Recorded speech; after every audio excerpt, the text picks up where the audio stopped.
Donc, 1 Jean 2,6. Je vais laisser le temps qu'on n'attende plus de feuilles qui tournent. Donc, si je lance plusieurs noms, par exemple, si je parle de William Carey, de Hudson Taylor, de Jim Elizabeth Elliot, si je parle de Bruce Olson, qui est aussi un préféré chez nous, on parle tous de des missionnaires, on parle de Paul, des gens qui ont eu un gros impact, qui sont partis ailleurs pour parler de l'Évangile. Bon, parler de la bonne nouvelle que la parole de Dieu nous annonce. Et puis, c'est sûr que si on veut aller avec le plus grand missionnaire, c'est un peu dur de passer à côté de Jésus. Parce que Jésus, oui, il est venu sur la terre mourir sur la croix pour nos péchés, mais Jésus est aussi venu pour parler du royaume autour de lui. Donc, c'est pour ça que j'ai fait mettre sa pancarte avec l'aide des frères ici. Jésus, ce témoin, ce missionnaire. Parce que dans le fond, on est, nous, à notre tour, supposés être des témoins. Mais on vient là-dessus dans un instant. Mais Jésus, effectivement, a été un témoin, a été un missionnaire, il a été envoyé, il est venu d'ailleurs pour parler du royaume de Dieu. Donc, j'aimerais ça ce matin qu'on s'arrête sur 3 éléments de la vie de Jésus qui peuvent nous aider, nous autres, à faire une meilleure job. Parce qu'on a une job qui nous a été laissée. Puis c'est bon de savoir comment bien la faire. Ce n'est pas une critique, c'est juste c'est une critique constructive. Comment s'améliorer. Donc, premier élément, on peut faire notre premier clic. Et puis, Jésus le confort. J'ai 2 versets là-dessus, entre autres, mais je pense qu'on peut facilement dire que Jésus n'a jamais vécu dans le luxe. Jésus n'a pas vécu dans le confort. Jésus n'avait pas une priorité sur le confort.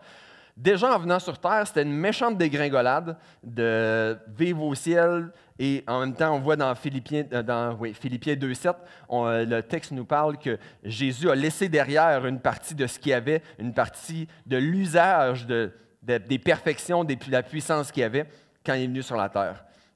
Et puis, dans le fond, si on regarde la famille de Jésus, encore là, faisons-nous un portrait quand même assez large. La famille de Jésus, c'était des gens qui étaient pauvres.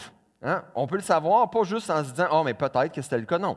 On peut voir, quand ils ont été avec Jésus pour la cérémonie de la circoncision, il y avait une offrande à apporter, puis selon les textes bibliques, selon le texte dans Lévitique, ceux qui aiment prendre des notes en détail, Lévitique 12, 7 et 8, ils ont amené la plus petite offrande qui était possible d'amener. Donc, ça nous montre que c'était des gens qui étaient pauvres, ce n'étaient pas des gens prospères et tout ça à ce moment-là.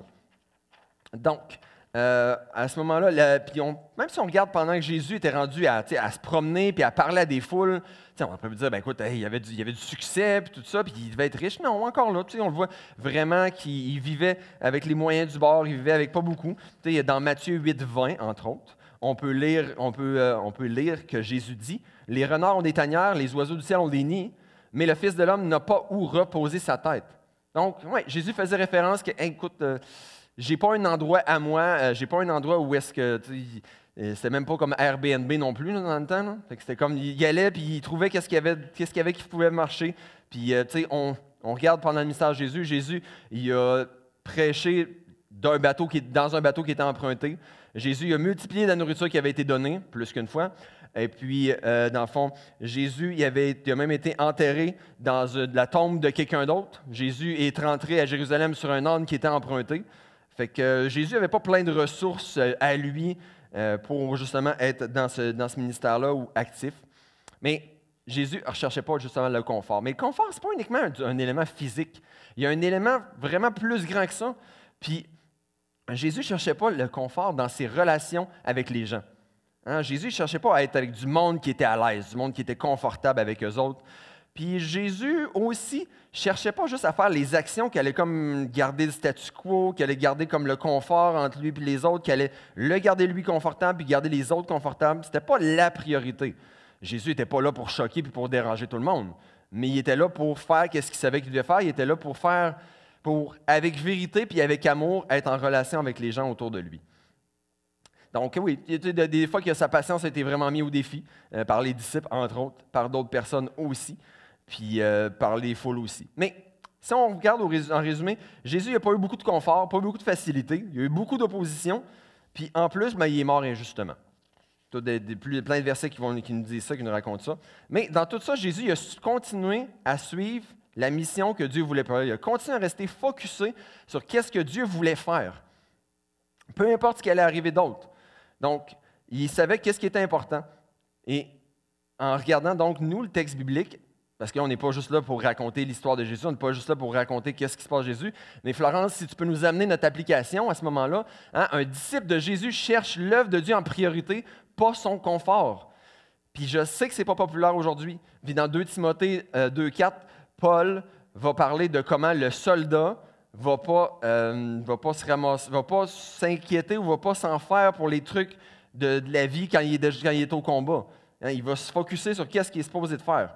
Hein, mais aujourd'hui, bon, que ce soit la pub, que ce soit les médias sociaux ou plein d'autres éléments, écoute, ça nous crie que le confort, il y a presque juste ça de vrai. Puis le confort, on le mérite, puis on devrait en profiter, puis on devrait chercher la prochaine chose qui peut m'amener un petit peu plus de confort, puis un petit peu plus. Puis une fois que je suis arrivé là, bien, je vais trouver la prochaine chose qui est du confort, puis encore la prochaine, puis encore la prochaine, puis je ne vais pas sortir du building, là, mais c'est tout le temps ce que ça veut nous amener. Parce que c'est une chasse en soi que de garder son confort puis d'en trouver encore plus. Et puis, ben, c'est sûr que mon côté humain, ben, il veut un peu plus me garder un petit peu plus longtemps, un petit peu plus profond dans le lazy-boy pour que, écoute, faudrait pas, surtout pas que je sois mal à l'aise. Faudrait surtout pas que je sois inconfortable dans la vie. Ça serait grave. Mais le problème est que si je suis tout le temps à chercher mon confort, si ma priorité est d'être confortable, d'être à l'aise, puis de garder tout le monde autour de moi à l'aise aussi, bien, il n'y a jamais personne qui va entendre parler de ce que la Bible a dit. Il n'y a jamais personne qui va entendre des vérités, des choses que la parole de Dieu annonce. Puis, ben, on s'entend aussi qu'il n'y a jamais personne qui va sortir du Québec pour aller ailleurs en parler. Parce que bien sûr, on ne serait pas à l'aise. Bien sûr, ça demanderait un effort, tout ça, mais ce n'est pas à ça qu'on est appelé. Ce n'est pas l'intention ou le plan de Dieu pour nous autres. Hein?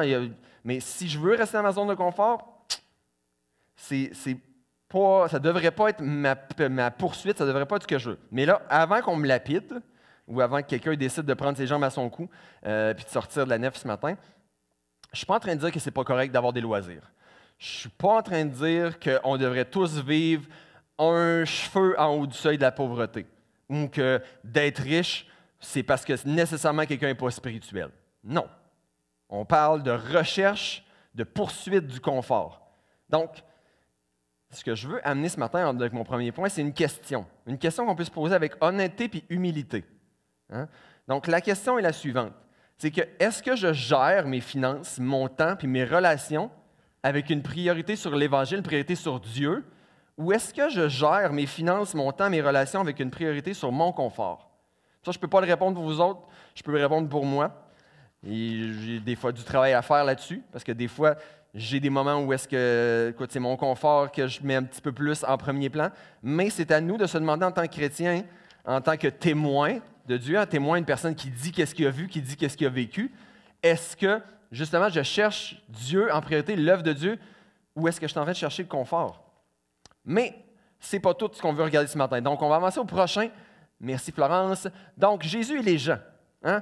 Jésus allait vers les gens qui avaient besoin de l'Évangile. Jésus n'était pas, il attendait pas, il ne faisait pas un événement Facebook, il disait « Ah, venez ici, venez me voir, venez m'entendre parler, j'ai quelque chose à vous dire. » Non, honnêtement, on voit Jésus se promener, on voit Jésus aller vers les gens. Bon, une fois qu'il était rendu dans le coin, les gens avaient entendu parler de lui, puis ils venaient, mais c'est Jésus qui se déplaçait d'un endroit à l'autre.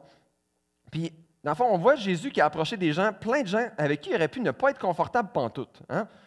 Parce que Jésus, en faisant un petit tour d'horizon, là, Jésus a approché des gens qui étaient malades, des gens qui étaient démoniaques, des gens qui avaient la lèpre, une maladie incurable. Jésus a approché des gens qui étaient immatures, comme les disciples, qui étaient avec eux autres 24 heures sur 24. Il était avec des gens, entre autres, qui étaient socialement rejetés. Jésus était avec des gens qui avaient un passé ou un présent qui était trouble.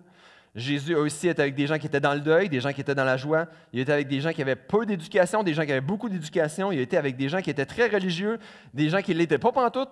Puis il était avec des enfants, etc., etc. Donc, Jésus a été vers toutes sortes de gens. Des gens avec qui il aurait pu être vraiment pas confortable. Déjà à la base, quand on regarde le fait que les gens ne sont pas parfaits, les gens sont pécheurs. La parole de Dieu nous dit que Jésus, c'était le contraire, qu'il ne l'était pas. Donc déjà, Jésus aurait pu dire, écoute, je sors ma carte, je suis saint, puis je ne suis pas pécheur, puis je ne suis pas à l'aise avec eux autres, je vais me garder mes distances. Hein. Ils ne pourront pas être à l'aise avec moi parce que moi, je suis différent d'eux autres. Non. Ça ne marchait pas de même Jésus, donc ça ne devrait pas marcher de même pour nous autres.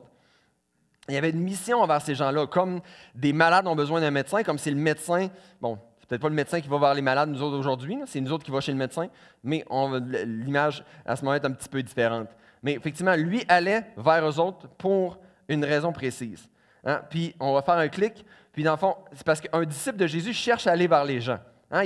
On n'est pas juste là sur les lignes de côté, puis juste à attendre que l'action se passe, ou juste dire, ben, écoute, je vais réagir à ce qui se passe uniquement. Non, parce qu'il y a une chose quand même assez claire. On prend des versets qui sont relativement extrêmement bien connus. On parle de Acte 1.8, on parle dans Matthieu 28, 19 et 20. Dans le fond, Dieu veut qu'on aille. Dieu veut encore aujourd'hui que les chrétiens aillent près de chez eux, dans Jérusalem, aillent un petit peu plus loin dans la Judée, aillent un petit peu plus chez des gens qui n'aiment pas vraiment la Samarie, hein, ça représentait ça, des gens que les Juifs n'aimaient pas, et jusqu'aux extrémitateurs. Ben, aujourd'hui, Dieu veut que des... Oh, je me suis rattrapé, pas pire. Mes répliques sont encore là. Donc, Dieu veut que les chrétiens du Québec aillent soit des témoins à l'endroit où est-ce qu'ils sont, soit des témoins autour, on va dire dans leur famille, soit des témoins dans leur voisinage, soit des témoins pour des gens qui n'aiment pas pantoute, puis soit des témoins aussi vraiment plus loin. Puis c'est une mission qu'on a pour chacun de nous avec une importance capitale puis une importance éternelle. Chacun de nous est dans un voisinage. Hein? Comme je dis, chacun de nous est dans une job. À la shop, au bureau, les ados, je vous laisse pas, les ados les plus jeunes, je ne vous laisse pas non plus en plan. Vous êtes dans une classe à l'école. Vous êtes dans un groupe de je ne sais pas quoi. Puis peut-être que vous êtes, à ce moment-là, le seul chrétien qui est dans ce groupe-là. Peut-être que vous êtes la seule présence chrétienne que les gens de ce groupe-là vont rencontrer dans leur vie. Ou du moins, vous êtes une de celles qui vont en voir. Puis les sondages disent que quelqu'un a besoin d'entendre parler 6 à 7 fois de l'Évangile avant de prendre une décision. Donc, chaque fois compte. Chaque fois qu'ils peuvent entendre parler. Donc, tout ça revient au fait que les gens qui nous entourent au quotidien n'ont peut-être pas d'autres personnes qui vont leur parler de Dieu. Et puis, dans le fond, de cette façon-là, nous, en parlant de Dieu, on se trouve à être obéissants à ce que Dieu nous demande. On se trouve à glorifier Dieu. Mais puis c'est justement Dieu qui voudrait se servir de nous pour faire ça. Ce qui nous amène après ça à notre prochain point, effectivement, avec les Tupperware. Pourquoi des Tupperware? Un instant, j'y arrive. Donc, Jésus, il allait vers les gens. Hein, il ne faisait pas juste aller vers les gens, il allait pour parler de l'Évangile. Hein, j'en ai glissé un petit mot tantôt. Et Jésus, que ce soit avec les foules ou les individus, Jésus voulait communiquer. Il avait à cœur de parler de Dieu, de parler du message. Puis, il cherchait à leur annoncer. Hein, on l'a vu, Jésus a souvent raconté des histoires. Il cherchait à leur parler de des trucs spirituels d'une façon super facile à comprendre, d'une façon terrestre. Et puis, dans le fond, à ce moment-là, en regardant Jésus, on peut voir qu'il y avait une différence dans la façon que Jésus abordait les gens. Hein, Jésus, il ne parlait pas de Dieu, puis il ne parlait pas de ça juste à l'emporte-pièce que « Ah, bang, bang, bang, bang, bang, OK, correct, tu as tout entendu. » Ou « Ah, mais toi, je vais vous raconter la même affaire. Je vais vous rencontrer individuellement, mais je vais tout vous dire la même affaire parce qu'il y a une formule magique, puis parce qu'il y a nécessairement de quoi qu'il faut suivre tout le temps. » Non, Jésus, on le voit venir d'une approche, d'un angle différent avec plusieurs personnes différentes pour justement s'adapter aux gens. Donc, notre affaire du Tupperware ici, c'est que Jésus gardait, le contenu était le même. Hein, la portion de pâté chinois là, était la même. C'est tout le temps ça. Le message ne changeait pas. Puis le message n'a pas changé depuis 2000 ans non plus. Mais le contenant est ce que nous, on peut se permettre de la façon qu'on approche, la façon que je vais en parler. Hein? J'ai mon ramoneur qui vient chez nous chaque année, je chauffe au bois, il y en a plusieurs ici qui chauffent au bois. Donc, mon ramoneur, il vient, il a les mains sales. Hein? Tout ce qui touche, ça touche ça. Bien, écoute, le péché, c'est comme la suie, elle s'attache à tout ce qu'on fait, même si on fait des bonnes choses, le péché suit, le péché va quand même, suit, c'est un jeu de mots, suit, non, OK, mais dans le fond, ça, c'est des images comme ça que je peux parler avec des gens qui rendent ça personnel, qui rendent ça touchant ou qui rendent ça vraiment quelque chose qui colle aussi parce que on a un message qu'on veut apporter, un message simple qui n'est pas extrêmement vraiment difficile à comprendre. Puis, parce qu'à la base, si on suit, on peut suivre ce que Romain nous dit, puis voir que tous, il n'y a personne de parfait. Hein? Dieu est parfait, puis il n'y a personne de parfait. Donc, ça veut dire que parce qu'on n'est pas parfait, hein, si on veut se rapprocher, s'il y en a qui prennent des notes encore là, on parle de Romains 3.10, entre autres, qui va nous rappeler de cette réalité-là. Je vais juste tourner rapidement, parce que j'ai vu ces versets-là. On veut quand même pas juste les laisser tout le temps juste faire référence vite à eux autres. Romains 3,10. Donc, il n'y a pas de juste, l'Écriture le dit, il n'y a pas de juste, pas même un seul. Donc, il n'y a pas une seule personne qui agit bien sur terre. Tout le temps bien. Puis, à ce moment, Dieu, lui, est différent. Romains 6, 23, nous parler du résultat que ça amène. Romains 6, 23, on parle de, plusieurs connaissent par cœur, car le salaire du péché, c'est la mort. Mais le don gratuit de Dieu, c'est la vie éternelle par Jésus-Christ. Après ça, Romains 10, 9 et 10. Il y en a des fois que c'est pas les versets que je suis habitué à entendre. J'ai fait exprès matin de prendre d'autres versets que ceux qu'on entend super souvent. Romains 10, 9 et 10, excusez-moi. 9 et 10 nous dit, en effet, si de ta bouche, en train de dire comment c'est pas compliqué du tout.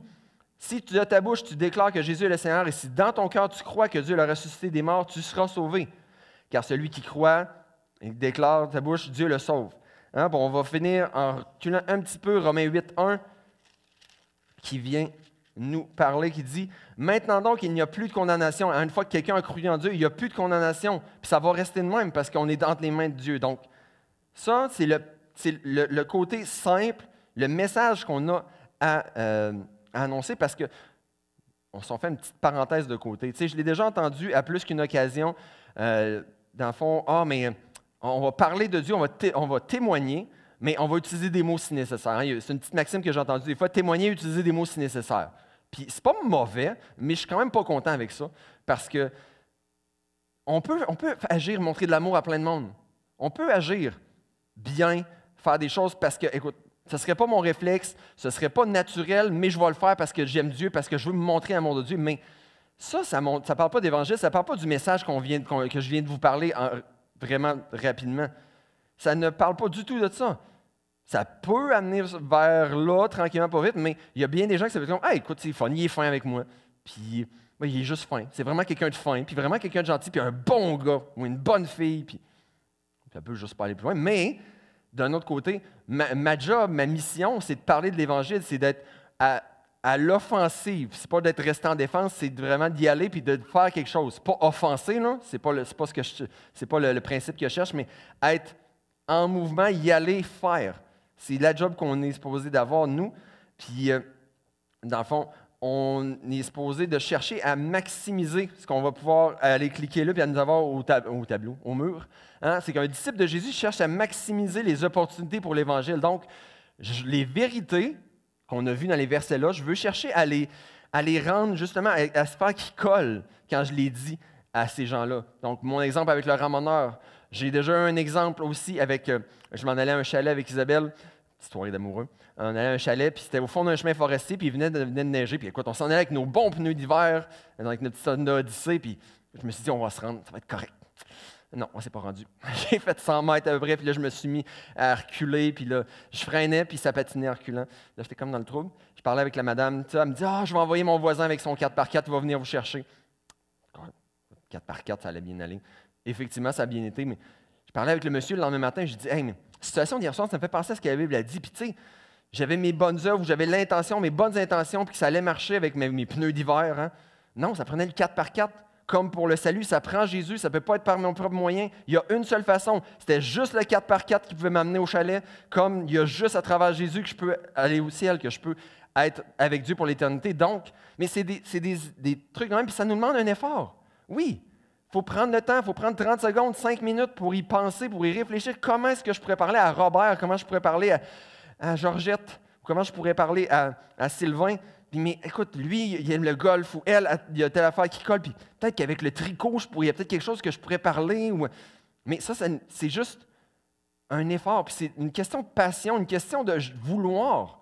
On regarde l'apôtre Paul. L'apôtre Paul était prêt, dans un autre ordre d'idée, mais de passion, il était prêt, si ça avait même été possible, à laisser aller, lui, son salut, à laisser aller, lui, l'éternité qu'il y a avec Dieu pour que quelques-uns de ses frères puissent connaître le Seigneur. Quelques-uns de ses frères juifs puissent connaître Dieu. Est-ce qu'on a une passion qui ressemble moindrement à ça? Je pense que beaucoup de nous, moi inclus, on est coupable de ne pas être rendu à ce point-là. Mais on devrait l'être parce que c'est ce que Dieu, lui, a comme passion pour les gens. Puis, oui, on n'est pas là pour choquer, a priori, c'est vrai.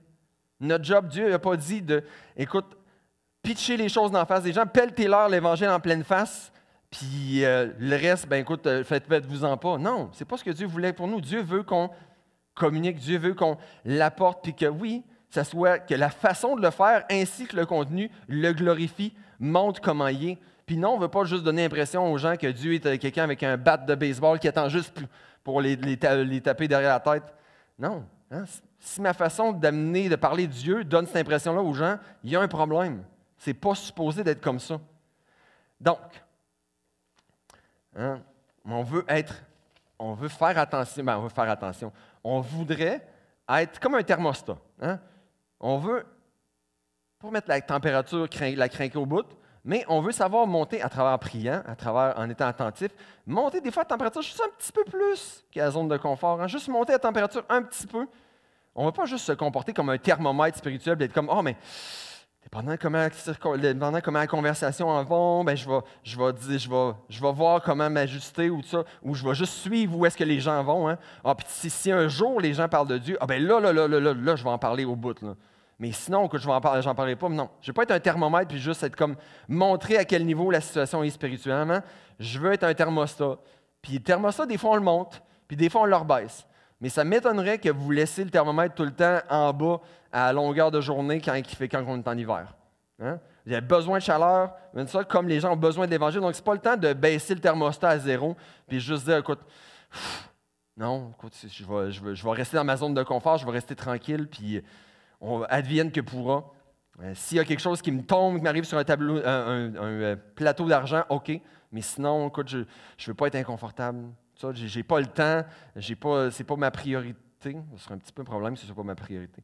Mais donc, si on revient sur nos 3 points de ce matin pour tranquillement, pas vite, emballer ça dans un paquet, puis conclure. Donc, un disciple ou un témoin, hein, un chrétien, quelqu'un qui est un témoin pour Dieu, qui veut une personne qui parle de ce qu'il a vu, qui parle de ce qu'il a lu, qui parle de ce qu'il a vécu, c'est quelqu'un qui cherche l'œuvre de Dieu en priorité. Hein, ça, on l'a dit tantôt. Cherche l'œuvre de Dieu en priorité, pas le confort. Donc, avec mon portefeuille, avec mon énergie, avec mon temps, avec mes relations que j'ai avec des gens, la chose qui prime, ce ne sera pas le confort à tout prix. Donc, après ça, un témoin va chercher à aller vers les gens. Pas juste être là, en retrait, attendre que tout nous tombe dessus, mais on veut aller vers les gens. Puis on veut aussi maximiser les opportunités évangéliques, notre Tupperware. Comme le Tupperware, des fois, il rentre juste bien dans le garde-manger, dans la craque que les gens avaient qui restait, là, parce que c'était la place qu'il y avait. Bien, on veut garder le même message, pas changer de message, pas changer le contenu. On veut prendre le bon contenant, la bonne façon d'apporter ça aux gens pour que ça puisse fitter chez eux.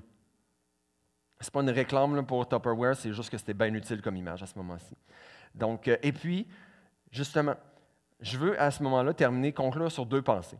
2 pensées qui, une m'a suivi depuis pas si longtemps, une autre qui me suit depuis quand même vraiment 2 décennies. Je sais que ça ne me rajeunit pas, là, 2 décennies. Donc, la première vient de mon papa, qui est ici en présence ce matin. Puis dans le fond, je l'ai 20 ans. J'avais 17 ans dans le temps. Oui, je viens de trahir mon âge. Non, j'avais 16 ans parce que j'ai 36. Isabelle va me reprendre. Tu n'es pas encore 37 ans. Non.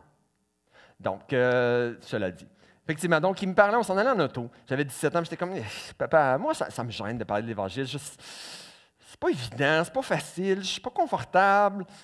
Puis, tu sais, il y a des gens qui ont ça facile, des gens que ça vient comme tout seul. Ils font juste parler, puis là, ils ont déjà réussi à parler de l'Évangile. Ils ont parlé 5 minutes avec quelqu'un, puis paf, ça a sorti tout seul. J'étais comme, mais tu sais, parle. Je pourrais-tu juste être la personne qui prie pour eux? T'sais, ils ont comme un don pour ça, eux autres, l'évangélisation. Ils ont comme une facilité pour ça. Moi, je pourrais peut-être juste être comme la personne en support spirituel, en support dans la prière. Puis, je serais bon là-dedans, moi, puis je pourrais servir à l'église, puis faire plein d'autres affaires. Mais je trouve ça vraiment difficile. Puis, pourquoi est-ce qu'on ne laisserait pas eux autres faire ça? Puis mon père m'a dit à ce moment-là, il m'a dit, regarde, il m'a dit, l'évangile pour certains, ou témoigner, pour certains, c'est une facilité. Mais il dit, pour chacun de nous, c'est une responsabilité. Ça, c'est simple, mais tellement vrai. Pour chacun de nous autres, c'est peut-être, il y en a pour nous autres ici, on connaît, que ce soit Laurence Fortin, on connaît plein de gens comme ça, qu'on est comme, hey, mais écoute, pour lui, là, il se revirait sur un dizaine. Puis c'était comme l'Évangile, puis la personne parlait avec passion, puis c'était accrochant, puis tout ça. Ça, Dieu peut se servir de nous autres pour faire la même affaire. c'est à nous autres aussi d'être prêts, à nous autres à être willing, pour le dire quasiment en beauceron, être willing, être prêts à le faire. Hein, ça dépend de nous autres.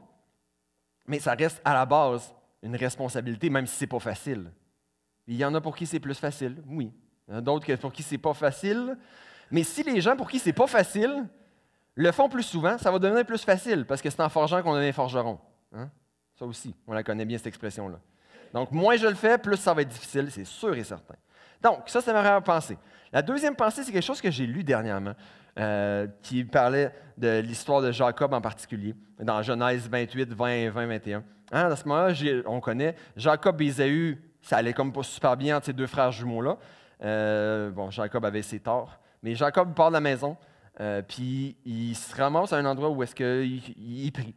Puis il dit à Dieu, il fait une promesse à Dieu. Il dit, écoute, si tu me ramènes chez nous en paix, si tu me permets de revenir chez nous un jour en paix, puis si tu pourvois à ma nourriture et à mon vêtement, il dit, l'Éternel sera mon Dieu. Puis écoute, l'Éternel sera mon Dieu, pour nous, là, des fois, ça peut être vraiment de quoi d'un peu quétaine ou de quoi qu'on ne pense pas vraiment en disant.